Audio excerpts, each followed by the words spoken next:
10 цитата, които ще променят начина ти на мислене. Една мисъл може да промени живота ти завинаги.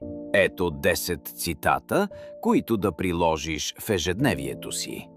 Бъди промяната, която искаш да видиш в света. Ние сме това, което правим постоянно. Не се страхувай да се движиш бавно.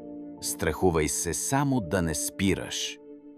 Грешките са доказателство, че опитваш.